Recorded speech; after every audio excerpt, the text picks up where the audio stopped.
14. The exhibition was a great success. Julian took me to the celebratory dinner.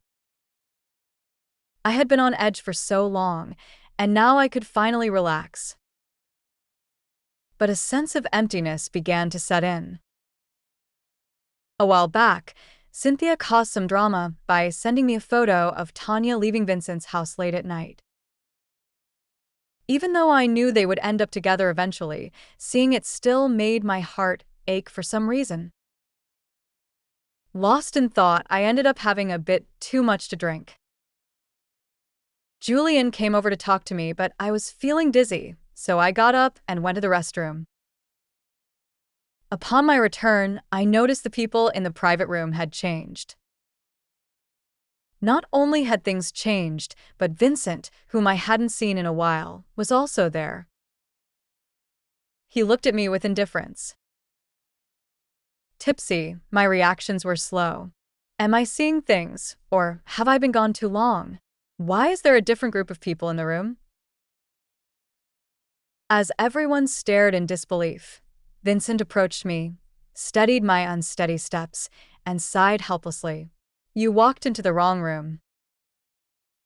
I notice you've provided only a question mark.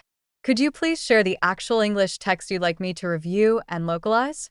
Once you provide the content, I'll be happy to check it for grammar, word choice, and flow while adapting any cultural references for an American audience.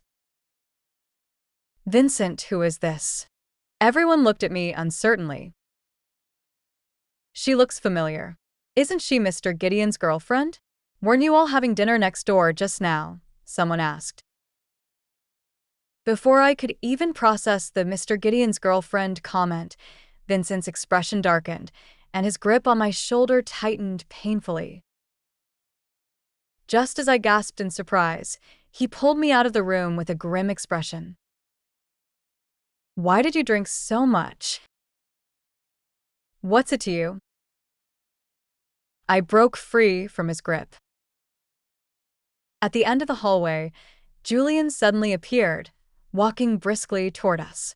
There you are. You scared me. You vanished all of a sudden.